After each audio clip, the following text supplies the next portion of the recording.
Bueno, para mí es un placer, siempre agradecida de poder compartir un rato de charla, traer algunas ideas, ponerlas, ofrecerlas para, bueno, para sacarle un poco los pelos y ver si se van inspirados, inspiradas, como dijo Lilia, muy generosamente, o enojados, o con dudas, o con preguntas, o con la decisión de no venir nunca más. No, mentira. Vamos a ponerle un poco de onda a la tarde de frío que nos encuentra aquí conversando. Y la propuesta de hoy avanza sobre una tríada. Estas tríadas que vieron que cuando escribís con ChatGPT te mete tríadas todo el tiempo, ¿no? Esta conferencia es inspiradora, potente y enriquecedora. Decís, dale, sacame alguno o agregame. Alguien de lengua, de PDL por acá, de lengua, literatura, de escrituras, ¿viste? Como que hay un par de códigos y patrones que son muy obvios. Pero yo traje una tríada aquí que tiene que ver con estudiantes protagonistas. Vamos a expandir un poquitito, tirar algunos hilos para ver de qué se trata, desde el enfoque de aulas heterogéneas y con fines de educación inclusiva. Por supuesto que hay después otras ideas, pero yo quería traer desde esa perspectiva la idea de ensamblajes cognitivos, ¿no? Pensar en formas cognitivas alternativas que hoy entran en el aula, no solamente las cogniciones humanas, pensar en otras cogniciones sintéticas, artificiales. ¿Qué pasa con estas otras cogniciones? Nos va a decir Katherine Hales, desde la biología, la química, los estudios de literatura. Ella es así una investigadora norteamericana muy prolífica, muy estudiosa, ¿no? Tiene un montón de titulaciones, todas diversas, auténtica polímata, diría Alejandro Pisitelli. Entonces, ¿qué pasa cuando en el aula intervienen no solamente las cogniciones humanas, sino otro tipo de cogniciones? No dije inteligencias. ¿Mm? Ahí vamos a mirar un poquito. Y en tercer lugar, la idea de gemelos generativos. Una metáfora en este contexto un poco triste, porque la semana pasada salió una noticia de un gemelo digital de no sé qué. Esto es generativo, ¿sí? Vamos a, vamos, es un problema. Vamos a hacer algunas distinciones. Los gemelos generativos se usan, perdón, los gemelos digitales se usan hace mucho tiempo en la industria para simular escenarios que de otra manera sería muy caro generar, ¿no? En la industria aeronáutica, aeroespacial. Vamos a hacer algunas conceptualizaciones en torno a esto, pero quería traer estos tres elementos, jugar un poquito con estos tres elementos, ver ¿qué de esto me puedo llevar a mi práctica? ¿Qué me sirve para mi contexto en función de lo que quiero hacer, de lo que me gusta, de las posibilidades que tengo en mi institución, en una, en dos, en tres? Vieron que siempre trabajamos en muchas instituciones.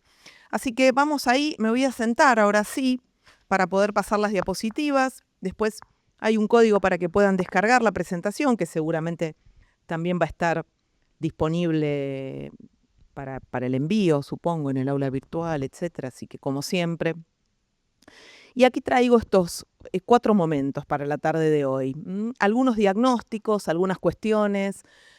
Vamos a explorar un poco el territorio de la IA en educación, después de la encíclica de León XIV del día de ayer. Fue feriado para todos, pero yo me la pasé leyendo y ahí sistematizando algunas ideas, les traje el link.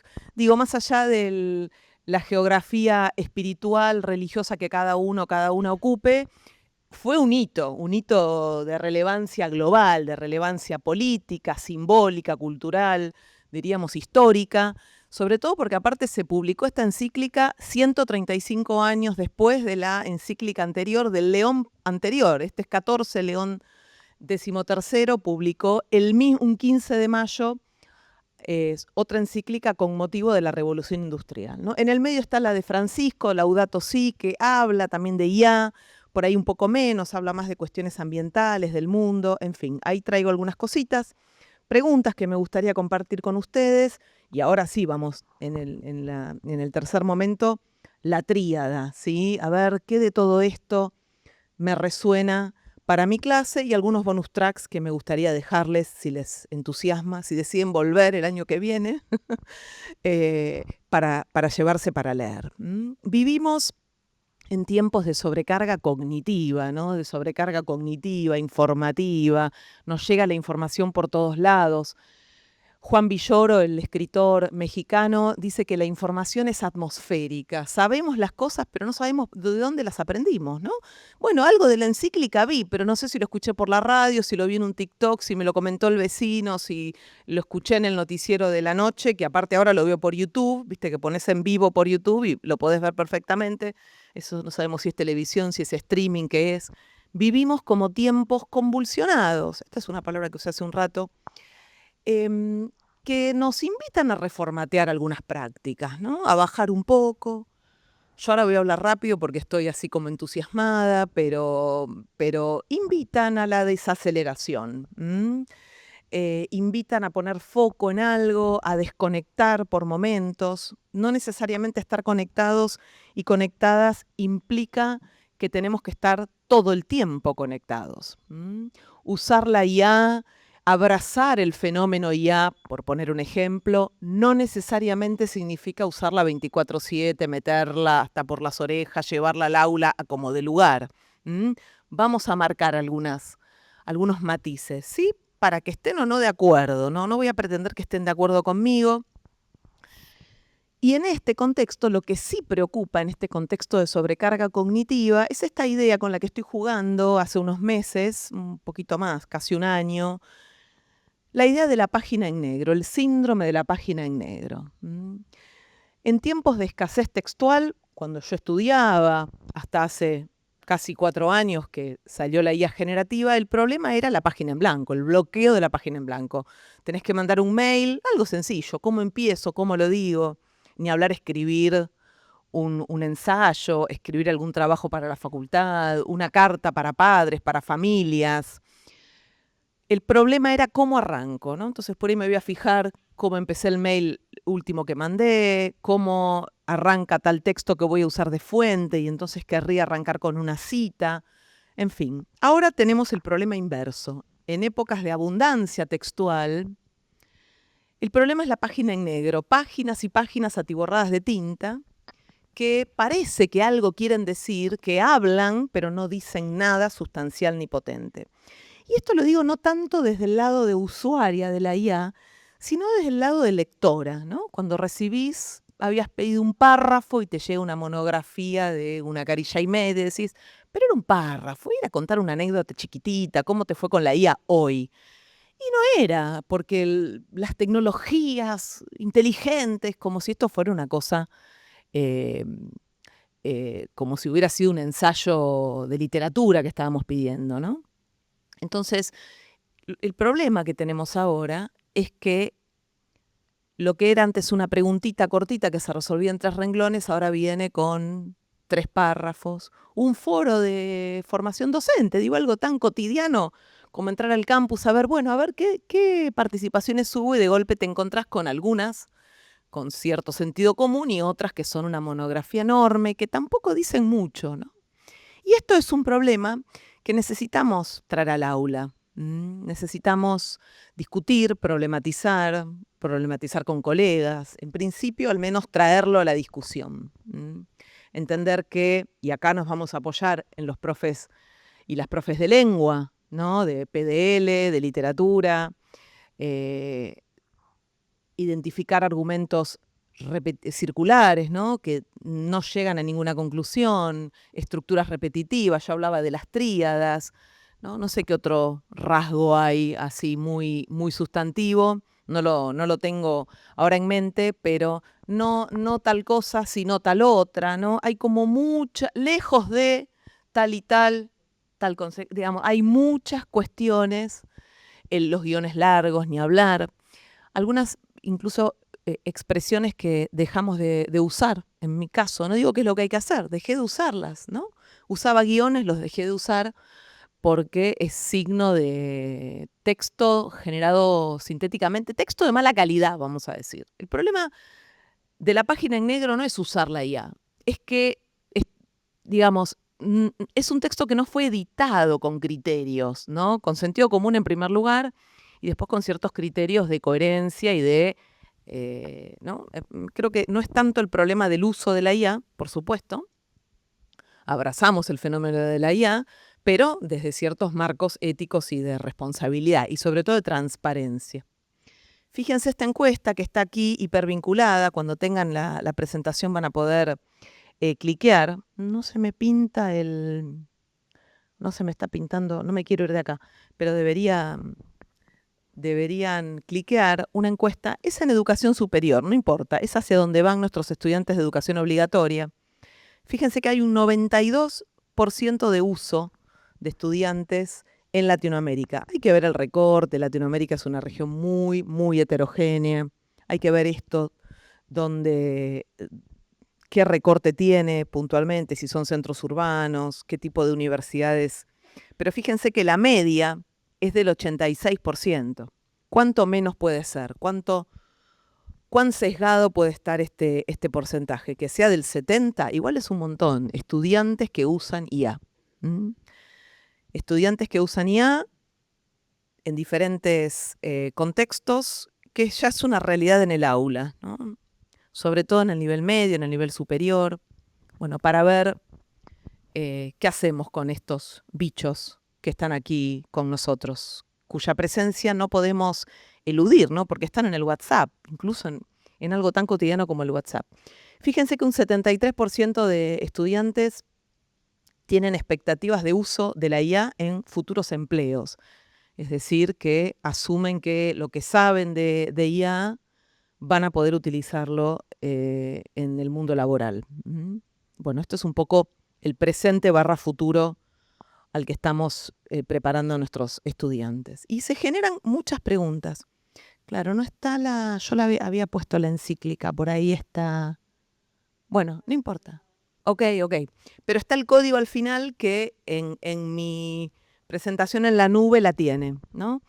Siempre dejo las presentaciones en la nube porque hay que actualizar permanentemente. Y ayer, feriado, fue un día de actualizar la presentación con la encíclica. Vamos a ver si nos alcanza el tiempo. Podemos decir algo también, pero cuando la descarguen del código que está acá al final, sí la van a tener. Bien.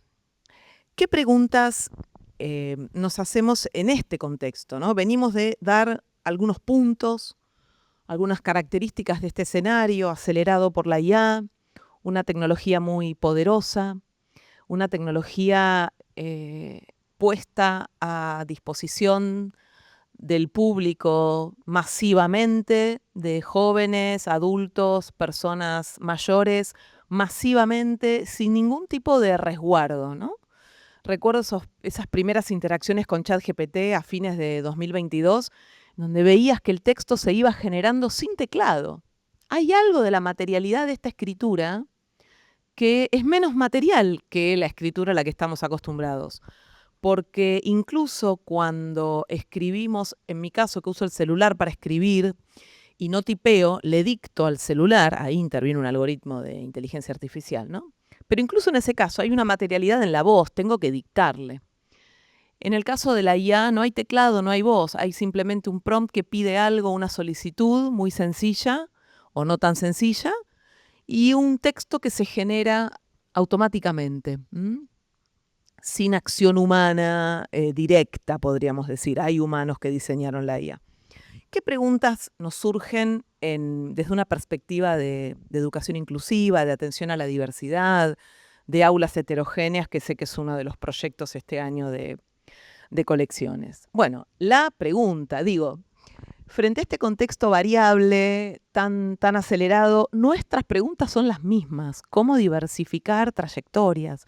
¿Cómo acompañar aprendizajes? Que era una de las palabras del título de esta presentación, de esta conferencia de hoy. ¿Qué implica en los hechos que los estudiantes sean protagonistas, ¿no? Se habla mucho del estudiante protagonista. ¿Qué implica? ¿Qué decisiones pedagógicas, institucionales se necesitan para que efectivamente nuestros estudiantes sean protagonistas de sus propios aprendizajes, de esas mismas decisiones que se toman en la escuela, en el Instituto de Educación Superior, etcétera? ¿Qué implica? Bueno, vamos a avanzar un poquito con esto. Traje algunas cuestiones para comentar. ¿Qué supone, y esto lo traje al principio y me auto-spoileé, que pensemos en cogniciones diversas en el aula. Katherine Hales, y ahora me sigo autospoileando, pero bueno, me va a permitir acelerar un poco la presentación para después dar espacio para preguntas y comentarios, así que vayan pensando, porque la incomodidad de esperar que alguien haga una pregunta la vamos a dejar incómoda. Va a quedar incómoda, entonces va a quedar así. Hasta que alguien diga, bueno, digo algo. Bien, entonces me autospoileo. ¿Y qué implica, ¿sí?, que los flujos cognitivos, ¿no?, esa producción cognitiva no provenga solamente de actores humanos? Esta es una pregunta que nos viene, así como la del estudiante protagonista y la diversificación de las trayectorias viene de nuestra querida Rebeca Nijovic, que la nombro siempre. Aunque sea, no importa de qué estemos hablando, pero siempre volvemos a Rebeca. Esta es una pregunta que nos trae Katherine Hales, esta investigadora norteamericana, yo creo que debe estar cerca de los 80 años. Si alguien quiere googlearla, lo confirmamos. Es una señora bastante mayor, muy estudiosa, que sigue prolífica, porque el año pasado publicó un libro. Este que traigo, estas ideas son del libro anterior de 2017, que en 2024 salió por Caja Negra, se llama Lo Impensado. Y justamente ella no va a hablar de inteligencia, ni artificial ni humana, va a hablar de cogniciones. ¿Alguien de naturales, de ciencias naturales, biología por aquí? ¿Biología? ¿No? Bien. Iba a decir que los seres vivos, humanos y no humanos, los seres vivos compartimos ciertos tipos de cognición. La cognición consciente es la que tenemos ahora, que tenemos que articular el lenguaje, tener cierta lógica en lo que vamos a decir y en lo que vamos a preguntar luego. Pero después hay otro tipo de cognición, que es la cognición no consciente, que es la que permite que ocurran otros procesos mientras usamos la cognición consciente para no abrumar a la conciencia. La digestión, la respiración, mover las manos, los brazos, parpadear. Si cada vez que parpadeo, respiro, desde que nacemos, tenemos que estar haciendo consciente cada latido del corazón, cada vez que comemos, la digestión, imposible. El paso que voy a dar, hay movimientos que no son son propios de la cognición, necesitamos conciencia, pero no necesariamente que eso sea, necesitamos cognición, pero no consciente. Cuestiones que hacemos automáticamente. Este cambio de palabras se aleja de la inteligencia, tiene ahí un ardid, hace un bastante pilla esta Katherine Hales, bastante rápida para argumentar. ¿Por qué? Porque este movimiento de no hablar de inteligencia, de hablar de cogniciones conscientes y no conscientes, le permite afirmar que entonces los medios computacionales, como lo llama, son parte de la cognición no consciente. Entonces, cuando estamos en el aula interactuando con una IA generativa, sea por decisión pedagógica o por decisión de nuestros estudiantes que están así, ¿viste?, tiqui, tiqui, tiqui, tiqui, preguntándole, ahí hay entonces lo que ella denomina ensamblajes cognitivos, ¿no? Hay cogniciones conscientes y no conscientes, humanas y no humanas, cogniciones maquínicas en interacción. Hay flujos cognitivos que se originan no necesariamente en un actor humano. Y bueno, ¿y qué hacemos con eso, no? ¿Qué hacemos? ¿Lo dejamos pasar? ¿Hacemos como que acá no pasó nada? ¿Seguimos e ignoramos ese fenómeno que está ocurriendo en el aula? ¿O, en la medida que podamos, que nos resulte interesante problematizarlo, lo tomamos? Tomamos una respuesta producida por ChatGPT, Gemini, alguna IA que tengamos a mano, la de Meta que tenemos en el celular en WhatsApp, y bueno, y comparamos a ver qué respuesta me da una IA a este tema que estuvimos trabajando. ¿Qué sabemos genuinamente sobre este tema y qué nos podría aportar de nuevo una IA, ¿no? Estoy pensando en posibles puntos de entrada para ver no qué respuesta por una respuesta final, sino cómo reaccionamos frente a estas nuevas cogniciones que habitan el aula. Porque acá el punto es pensar en otros usos de la IA que no sea el mero enfoque transaccional, que no sea el mero le pido, me da, le pido, me da y listo. ¿Vieron esas máquinas cuando le pones la moneda, elegís la botella, la gaseosa, el café y te tira la golosina? O bueno, a veces se queda trabada. Vieron que al protagonista de la película siempre se le queda trabada la golosina, la botella, etcétera. Bueno, la idea es corrernos de ese modelo, que es un poco el modelo que proponen las IAs del momento. Bueno, ¿en qué te puedo ayudar hoy? ¿Qué necesitas saber? ¿No? Te hablan en primera persona, hay un tema ahí, buen día, Marian. Decís, nunca, pará, no me saludes, ¿no? Una cosa como si hubiera una necesidad de un vínculo emocional, cuando en realidad nosotros de este lado vemos palabritas, pero del otro lado hay matemática. Hay cálculos estadísticos, hay algoritmos muy complejos que están calculando cuál es la próxima palabra posible en un hilo de texto. Entonces, la propuesta de pensar enfoques de la IA en el aula tiene que ver con corrernos de, bueno, a ver, pidámosle. No, pensemos algo distinto. ¿Qué pasa si en lugar de pedirle un contenido a una IA, le planteamos que estamos estudiando tal y tal cosa desde esta perspectiva, así como yo transparenté mis cartas, ¿no? Y dije, bueno, voy a hablar de inclusión desde esta perspectiva de aulas heterogéneas, voy a hablar de ensamblajes cognitivos desde esta otra. ¿Qué pasa si blanqueamos eso con una IA y le pedimos que nos haga preguntas, que nos dé consejos, le planteamos una situación y le pedimos alternativas para resolverla a partir de tales y tales cuestiones que ya trabajamos? Ahí vamos a estar estimulando un poco esta idea de hibridación, ¿no? Humano-máquina, esta idea de diálogo constructivo y enriquecedor. Me gusta hablar de enfoque de acoplamiento con las máquinas, en donde no es un tema de te pido y me das, sino de, bueno, a ver, ¿cómo la IA me puede aumentar mis capacidades, puede estimularme desde otro lugar? Y vamos por aquí con la tríada. Se me ocurrió nombrarla así porque justo en el título de la conferencia estaban estos tres elementos. Si los ponemos vamos a tener que dar cuenta de esos tres elementos. Algo vamos a tener que decir, ¿no? No pueden estar ahí en el aire. ¿Vieron cuando un estudiante te trae un escrito, ¿no? Con un título impresionante y cuando lo lees, ¿dónde das cuenta de todo esto que dijiste que vas a hacer? ¿No? Ni hablar si es un trabajo práctico, un trabajo de investigación, etc. Bien. Un poco la propuesta de pensar en estos tres elementos hoy tiene que ver con esta idea de IA en el bucle.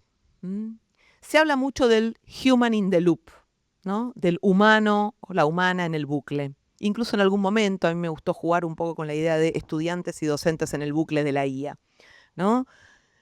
En general esta frase, humano en el bucle, human in the loop, viene de la industria, ¿no? En donde siempre que se automatiza un proceso, se deja a un humano supervisando, ¿no? Se automatizó todo, por las dudas igual dejo a un humano que chequee ese proceso.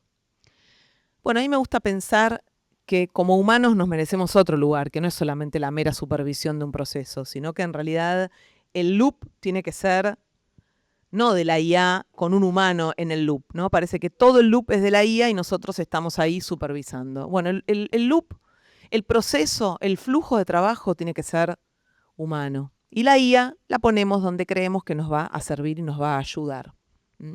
Entonces, por ejemplo, si estamos trabajando en algún tema puntual, aparato respiratorio, pero igual no hay nadie de naturales, así que vamos con otra temática. ¿Cuál podría ser?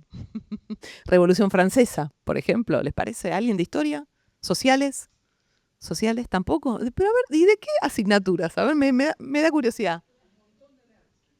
Mucha tecnología, qué lindo. Comunicación, claro, una colega. Inglés, qué lindo. Inglés, ¿alguien más de lenguas? ¿Lengua extranjera? ¿También inglés? Química, qué lindo. Bueno, me estoy más cerca del inglés, así que vamos a hablar de escritura narrativa, por ejemplo, ¿no? A ver, tenemos que trabajar determinado tema, entonces diseñamos un ciclo de trabajo, puede ser una secuencia didáctica, una clase, un grupo de actividades una tras otra, ¿sí? Con cierto sentido, analizamos ejemplos, vemos modelos. Para química me imagino viendo un video que registra un proceso, ¿no? Me acuerdo a Meli Furman, que tal vez recuerdes este ejemplo, siempre traía, era más de naturales, pero igual intervenía la química, traía el ejemplo de cómo sabemos que las levaduras viven, digamos, ¿no? Entonces ahí te contaba cómo hacía el proceso y cómo empezaba a ver las burbujitas de la levadura cuando empezaba a fermentar, ¿no? Entonces, tenemos filmado un video o tenemos algunos ejemplos de esa pieza, de ese cuento que queremos escribir, de esa carta, de ese ensayo, de ese informe, reporte, etcétera. Analizamos las partes, analizamos cuál es un buen ejemplo. Ahí necesitamos humanos discutiendo. Necesitamos cogniciones humanas. Nos ponemos de acuerdo en cuáles son los criterios para una buena carta, cómo tiene que empezar, cómo tiene que terminar, cómo arrancamos, cuáles son las frases que nos pueden ayudar para el principio, para empezar cada párrafo. No sé, me imagino diferentes alternativas posibles. Y bueno, podemos planificarla, la carta todos juntos. Ahí le podríamos pedir a la IA que nos ayude a planificar la carta. Después la carta va a haber que escribirla nosotros. Qué problema ahí, ¿no? Sacar los celulares. ¿Qué vocabulario podríamos usar?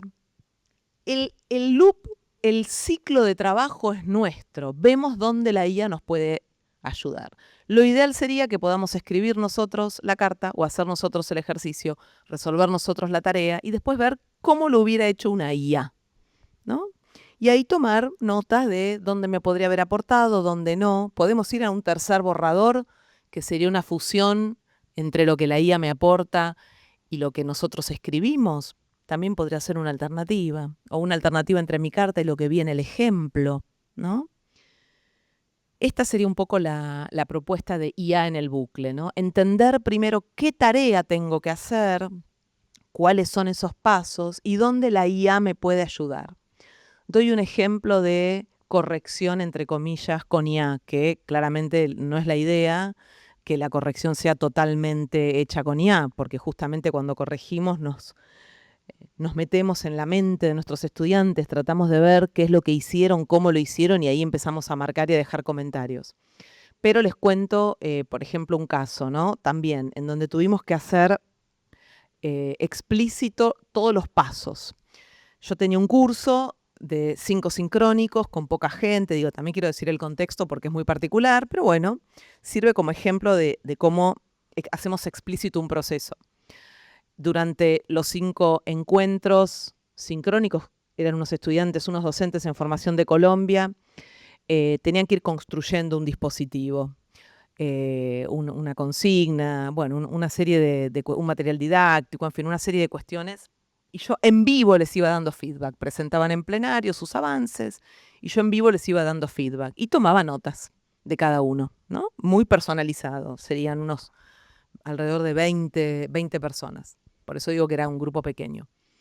Bueno, al final del recorrido tenían que hacer una presentación de su versión final y eventualmente para los fines, entre comillas, burocráticos de la universidad, cargar ese material didáctico con un informe, bueno, una serie de cuestiones en el campus virtual. El proceso yo lo había seguido muy de cerca y tenía todas las notas, pero necesitaba una calificación final que ya la había comunicado incluso y ya la tenía definida, pero tenía que escribir un pequeño mensaje de retroalimentación en el campus solo para que quede asentado en el campus todo ese proceso. Durante los 5 encuentros, la devolución había sido en vivo, a viva voz, con comentarios, con preguntas, con sugerencias, que yo iba también registrando por escrito, tipeando. Siempre lo hacía a mano, esta vez tipeé. Bueno, ¿qué hice al final de este proceso? Para obtener ese mensajito, en ese último momento le cargué, de manera anonimizada también, que lo pude hacer porque eran 20 personas, cargué esos mensajes en una IA, le cargué algunos ejemplos de otros mensajes que ya había escrito y le pedí que me formatee esas notas en un mensajito que yo sabía que iba a caer, entre comillas, en saco roto, porque el feedback se da en el proceso, no al final. Al final es solamente la cuestión más, si se quiere, burocrática, ¿no? Lo que digo es, definimos un flujo de trabajo y vemos dónde la IA nos puede ayudar. Vamos a la tríada, voy mirando, controlando el tiempo. Dijimos, estudiantes protagonistas, ya comenté esto de la heterogeneidad, ensamblajes cognitivos en términos de Katherine Hales, gemelo generativo, y esta sí que no la había dicho, hablé de gemelos digitales, pero no de los que realmente vine a nombrar y a contar, que son los gemelos generativos. Esta es una idea que trabajamos con Natalia Corbalán, que también es autora de colecciones y también de la casa, docente de la casa, colega mía en otros espacios. Con ella trabajamos en una propuesta en donde teníamos estudiantes con presencialidad en el aula, trabajando en grupo, que tenían que resolver un problema a partir de lo que ya habíamos trabajado en el aula. Entonces, lo que decidimos fue, en aquel momento, estoy hablando de principios del 2023, mediados del 2023, decidimos cargarle a Gemini, y en ese momento no existían las gemas. ¿Probaron las gemas? ¿Experimentaron con gemas? Yo sé que hay unos materiales del ministerio muy interesantes sobre gemas. Después salió Notebook. En ese momento creo que Notebook todavía no era tan popular, entonces no se podían compartir los cuadernos. Entonces eso era un problema, porque entonces en Gemini lo que hicimos fue cargarle materiales sobre educación inclusiva, cogniciones, etc.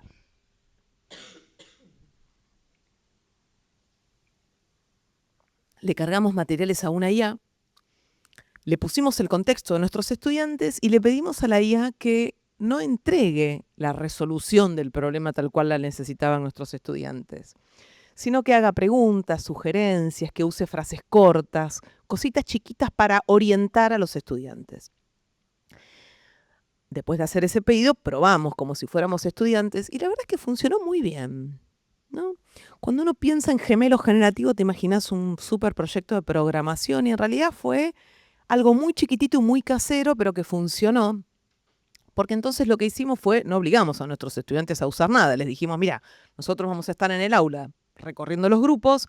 Si algún grupo quiere, mientras espera, nos hace una consulta mientras espera, porque no nos podíamos partir en 8 grupitos, pueden usar este gemelo generativo, ¿no? Este doble docente que jamás nos va a reemplazar, ni lo sueñen las empresas de IA que nos van a poder reemplazar. Esto lo digo, que está quedando grabado y me hago cargo 100%. Pero bueno, en el medio, alguna que otra preguntita puede estimular el pensamiento. Y fue muy interesante porque surgieron reflexiones sobre el prompting, nos dimos cuenta que le pedimos mal, claro, no nos entendió, pero no es que la máquina no te entiende, es que vos lo pediste de una manera distinta. Generó como mucha reflexión sobre el sentido de esa tarea, sobre el objetivo, sobre los pasos para resolver esa tarea. La IA como espejo, ¿no? Ahí traje igual una sistematización para contarles un poquito más. Aquí les dejo una cita de Rebe Anijovic y Gachi Capelletti sobre estudiante protagonista. No la vamos a leer, la paso, porque después traigo algunos elementos de qué implica. Aquí traigo la voz de Katherine Hales puntualmente con la definición que ya les conté. Por supuesto que esta es mucho más interesante y está escrita de una manera más sutil. Pero fíjense que aquí, a partir de esta definición de estudiante protagonista, que está en esta cita que les comentaba, se trata de un estudiante que organiza un material y se organiza.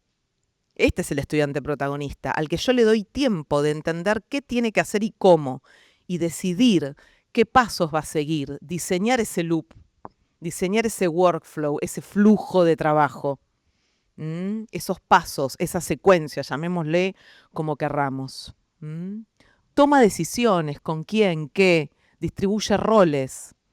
¿Sí? Es un estudiante que se hace cargo de lo que tiene que hacer. Es un estudiante que puede recurrir a la IA, podemos habilitarla en algún momento, hablar mucho sobre la delegación cognitiva. No le pidas todo, no le pidas todo. O bueno, o pedile todo, probemos con que le pedís todo. Después yo te hago preguntas orales y vemos, a ver qué sabes genuinamente, ¿no? Mientras venía hoy caminando, pensaba, ¿no? En tantas horas que uno, al menos en mi caso, pierdo leyendo la encíclica, entre otras cosas, ¿no? La encíclica que ayer leí en diagonal, claramente, 40.000 palabras, 200 y pico largo de párrafos. Cada párrafo tiene tiene un número, así que es fácil sacar la cuenta. No se la di a una IA, ¿no? Preferí leerla orgánicamente y en todo caso, si quería saber dónde mencionaba algo, ponía control F y buscaba dónde decía algoritmo y me leía dónde decía escuela y dónde decía escuela. ¿Cuántas veces nombra escuela? ¿Cuántas veces nombra algoritmo, poder, esclavitud, colonialismo, etcétera? ¿No? Digo, tiro estas palabras porque es un escrito muy potente que recomiendo. No se la di a una IA para que me la resuma porque suelo preferir primero leer yo y después sí ver qué me está resumiendo la IA y qué alucinaciones me va a querer colar ahí en el medio. Em, pero es una posibilidad haberlo hecho de esta manera. De hecho, hoy ya había resúmenes de Claude, de IA, gente que se la dio, hizo tableros interactivos, bueno, cosas muy interesantes que se pueden hacer, ¿no? Pero venía pensando cuando venía para aquí, ¿no? Claro, ayer estuve feriado, mucho tiempo leyendo. ¿Qué pasa si le pedía a la IA que me tire los 10 ejes más importantes? Venía, me los recontra sabía, que daba 20 puntos espectacular. Digo, ¿realmente me la sabía? ¿No? A veces elegimos atravesar una lectura tediosa por momentos, potente por otro, larga por momentos, por la propia experiencia de la lectura. Es como si alguien te dijera cuando estás por entrar al cine que te dice, no, pero espera, te hago una sinopsis con IA, léete el argumento y ya está, no vayas al cine. Bueno, elegimos ir al cine por algo, ¿no? Si no, no sé, creo yo, ¿no? Hay algo ahí del disfrute para tener en cuenta y para evaluar. Difícil en diferentes contextos, difícil, no vamos a ir por el argumento de la motivación por aprender, que por supuesto es súper importante, no quiero dejarlo de lado, pero no puede ser el único argumento para no usar IA. ¿De acuerdo? Alguien que además de ser profe sea estudiante hoy porque está haciendo alguna formación, en mi caso soy docente, soy estudiante también en la universidad. Claro, bueno, ¿no?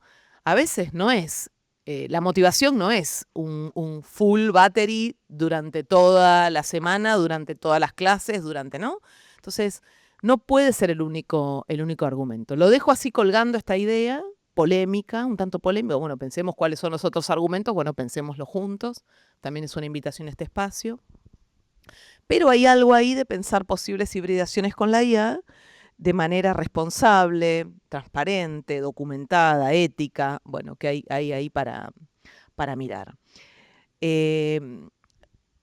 Venía caminando también y pensando entonces, ¿qué habilidades necesitamos en este mundo de hoy, no? ¿Qué habilidades van a necesitar nuestros estudiantes en este presente futuro que estamos construyendo, que les vamos a dejar, que no queda como muy claro en el horizonte? También tenemos que ser sinceros con eso, ¿no? Pensaba entonces en la metacognición. Yo hablaba de hacer explícito un flujo de trabajo, ¿no? A veces lo tenemos tan automatizado que nos olvidamos cuáles son los pasos que cumplimos cuando tenemos que hacer una tarea. Foco, ni hablar, silenciar el celular, ponerlo en modo avión, llevarlo a otro lado. Si hubiera tenido que, era o leer la encíclica o scrollear o mirar los tweets de las personas que ya habían leído la encíclica porque la habían leído 5 horas antes, que se habían despertado antes que yo. Es decir, uno tiene que elegir, tiene que elegir. Y con la IA pasa lo mismo. Tenemos que elegir en qué momento la usamos y en qué momento no. Y poder fundamentar esas elecciones, ¿no? No sé si puedo fundamentarlas todas. Tenemos que seguir pensándolo. Tenemos que seguir ahí entendiendo que también, por ejemplo, la duda es una habilidad para ejercitar. Dudar de aquello que me entrega la IA no es un oráculo, no es la verdad última, no me va a traer las soluciones del mundo, ¿sí? Me trae el promedio de lo que se dice en Internet sobre ese tema que le estoy pidiendo. ¿Mm? Si tiene muchos hemogramas cargados, me va a traer más o menos un promedio de los valores que le cargué en el mío. Hay gente que le carga el hemograma. No lo quiero juzgar. Entendamos que no tiene criterio médico la IA, ¿no? A pesar de que ya hay algunas aplicaciones que están empezando a emerger, que bueno, que son más especializadas, están hechas desde la disciplina. Fast Doctor, por ejemplo, por poner un ejemplo, ¿no? Que te asiste y te entregaría, no aquí, por ahora es en Estados Unidos, pero es un desarrollo hecho por un argentino allí, te entregaría una receta, ¿no? a partir de lo que vos le estás contando o, en todo caso, te deriva con un médico, ¿no? Hace poco lo probamos con profesionales de la salud y funcionó relativamente bien. Bien, ¿por qué estaba storytelling en la diapo anterior? Porque volviendo a la cuestión de los datos, ¿no? Volviendo a cómo funcionan las IAs, funcionan con estos algoritmos, que no los vemos, son invisibles, que están por ahí, prediciendo la próxima palabra posible, ¿no? Con pesos, con probabilidades. Nos va a entregar datos. Nos va a entregar datos, como yo decía, de este lado vemos palabras, del otro lado vemos, hay matemática, hay numeritos. Nos va a entregar datos. El promedio de lo que se dice en internet, bla, bla, bla. Pero el storytelling es nuestro, ¿no? La historia la contamos nosotros, la historia en sentido amplio. La historia es aquello que yo quiero hacer, eso que quiero decir. Primero lo tengo que decidir yo, ¿no? Pienso en instancias en donde le contamos esto a nuestros estudiantes, ¿no? Les decimos, primero pensalo vos, después ves dónde la IA te puede ayudar, te puede aumentar, te puede complementar, pero primero pensalo vos, que sea tu decisión, no la de la IA. Y acá viene una definición básica, pero que la tenemos bastante afilada, de gemelo generativo. Como decía, implica un uso alternativo de la IA. Digo alternativo porque no es la típica le pido un contenido y me lo entrega, le pido y me lo entrega, ¿no? Es un uso alternativo de la IA, en donde le pedimos que asuma un rol específico, dando consejos a mis estudiantes, haciendo preguntas, poniendo en duda ciertas cuestiones, sugiriendo ideas, pero no va a resolver el problema dando las respuestas, contando el paso a paso. Podrían probar a ver qué pasa, ¿no? Siempre que me llegue alguna IA educativa que dice, bueno, esta IA ayuda, pero no hace la tarea por los estudiantes, lo primero que le pido es que me haga la tarea, porque hay que llevarla al límite a la IA, ¿no? Hay que llevarla al límite. Entonces, la idea es que podemos generar estos dobles docentes, dobles pobretones, ¿no? Quiero ser muy cuidadosa con esto y plantear muy clara mi perspectiva sobre estas narrativas de reemplazo que andan dando vueltas por ahí, que tiene que ver con este doble que dejo para asistir a mis estudiantes si es que alguna de esas preguntas les sirven para aprender. Como les decía, estos gemelos arrancaron en Gemini, hoy los usamos en Notebook LM, porque ahora se pueden compartir los cuadernos. Si alguien tiene alguna duda, me puede escribir, le mando un tutorial muy cortito. Hay un montón en YouTube, va a ser alguno de esos, sobre cómo compartir un cuaderno. Entonces, le cargamos algunos materiales para que hable desde esa perspectiva, de educación inclusiva, de estudiante protagonista, etcétera, etcétera. Le cargamos a Notebook un documento particular que se llama Instrucciones para Notebook, que da instrucciones exactas de qué rol tiene que cumplir. Frases cortas, no les hagas la tarea, vos sos tal y tal, tenés que ayudar y hacer preguntas y dar consejos, intervenciones de no más de 4 renglones. Le cargamos al Notebook esas instrucciones. Le pedimos a nuestros estudiantes que la tilden. Vieron que tenés como que decirle, bueno, ¿desde qué fuentes querés que me hable? Que tilden esa, por supuesto. Y bueno, y se logran cosas muy interesantes. Tenemos las gemas de, como les contaba, de Google, Chatbase, Poe, que son todas plataformas para generar tu propio bot.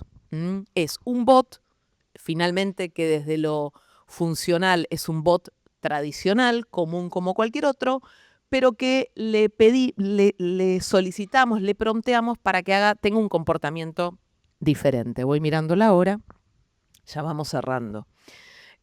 Como les decía, la indicación es System Prompt, iteramos hasta chequear que el comportamiento es ese. Entonces, tríada con estos tres elementos, algunas preguntas disparadoras para estimular la reflexión, estos ejemplos por ahí de dispositivos más de tipo técnico para ver qué pasa.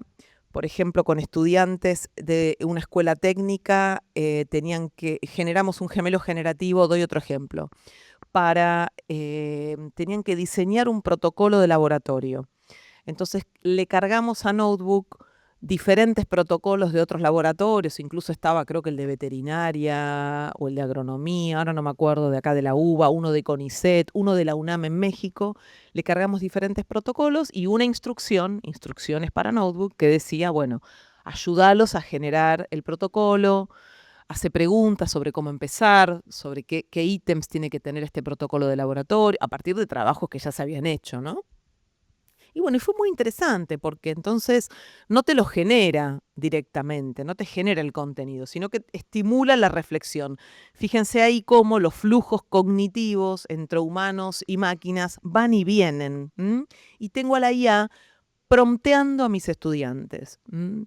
Y no el estudiante prompteando de manera transaccional, extractivista, dame una respuesta y listo, sino justamente la IA prompteando a mis estudiantes. Que finalmente eso somos nosotros en el aula, ¿no? Porque si solo fuéramos en el sentido tradicional, entregadores, transmisores de contenido, y no necesitamos que venga ChatGPT a reemplazarnos. Ya estaba YouTube, en pandemia nos dimos cuenta de que con YouTube ya teníamos ahí el delivery de contenido, ya lo teníamos resuelto. Ya estaba en la biblioteca. Para el caso, anda a la biblioteca y listo. No, ya está, no necesita. El cine, ¿vieron cuando había una época en la que se temía que el cine iba a eliminar la escuela? Bueno, aquí estamos todavía. No, esto no es tan fácil. En el aula pasan muchas otras cosas, no solamente escuchar y hablar, y que porque yo hablé parece que enseñé, y porque mis estudiantes escucharon parece que aprendieron. Bueno, la cosa es mucho más compleja, ¿no? Mucho más compleja que eso. Entonces, desde esa tranquilidad y desde esa certeza, entonces, eh, hoy la idea era pensar en estudiantes protagonistas que toman decisiones, que efectivamente deciden por dónde encarar una tarea que tienen que resolver, desde una hibridación con la IA y los ensamblajes cognitivos, para finalmente, bueno, eventualmente acercarse a un gemelo generativo diseñado por nosotros. Para variar, las tensiones van a seguir estando, siempre está entre la transmisión y la coproducción, el codiseño, ¿no? Esta es la que traje recién. Siempre está la tensión entre la inmediatez de la IA, la rapidez del scrolling, ¿no? Es como si el scrolling ya nos hubiera preparado a las nuevas generaciones para la rapidez con que la IA genera el contenido. Y bueno, y por ahí el aula es un espacio diferente, ¿no? Es un espacio para lentificar. Es un espacio para hacer silencio y esperar que surja una pregunta o que ocurra el pensamiento, que necesita del silencio y de la lentitud para ocurrir. Por eso ayer me llevó tanto tiempo leer la encíclica, ¿no? Porque si fuera tan rápido, hacía así, ¡tuc! Y ya la tenía dentro. Y no, mira, no es tan fácil, ¿no? A veces la fricción hay que diseñarla, hay que elegirla, hay que ir a buscarla. ¿M? En tiempos de algoritmos generativos y de los otros que nos ofrecen contenido inmediatamente, el de los otros es el predictivo, ¿no? La otra IA es la que me trae la serie que me va a gustar, el short que me va a tener así atado a la pantalla, de IAs que todo el tiempo nos entregan cosas para estimular la atención ahí, en ese punto, en esa pantalla.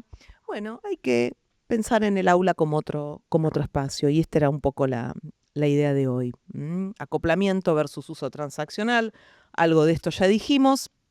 Dejo aquí una breve lectura, también hipervinculada, para que puedan cliquearla y leer un poquito este contraste entre el gemelo generativo y el chatbot tradicional. Esta habilidad interesante, que hoy no la nombré, pero aquí pueden leer, que se llama ignorancia crítica. ¿Por qué tengo que absorber todo lo que está en el ecosistema? Soy un radiador, todos los bichos me llegan, no filtro nada. No, mirá, filtremos. Filtramos haciendo sordera selectiva. ¿Vieron la de los chicos que escuchan las voces de todo, menos la de la mamá, el papá, el maestro, la maestra? Bueno, esto es algo parecido. Elegir dónde poner el foco. Elegir a qué prestar la atención, dónde gastar nuestro tiempo atencional, nuestra carga atencional. Les quiero recomendar este desarrollo de la Fundación Bunge y Born con el liderazgo de Tomás Balmaceda, capitán Intriga en Redes, multifacético, filósofo de la inteligencia artificial, actual panelista de Gran Hermano, lo deben tener ubicado. Digo, es así, multiusos. No, bueno, es difícil, gran hermana, estás de panelista. Muy interesante, muy interesante. ¿Cómo? Pareja de Cupido, ¿no? Hay mucha multifacético. Escribe para Viva todos los domingos, súper interesante. Y está liderando junto con su equipo, su grupo de estudio, este proyecto que se llama Futurizaje, que tiene, bueno, algunas lecturas y algunos insumos muy interesantes para el aula. Actividades, recursos gratuitos, que me parece que es valioso tener a mano como docentes, ¿no? Estar actualizados respecto de cuáles son las propuestas. Por supuesto, las de colecciones, como decía Lilia al principio, claramente que también, ¿no? Es una invitación a seguir pensándonos. Y aquí les dejo, además de mi mail, que van a encontrar también en la presentación, el QR si quieren descargarse la presentación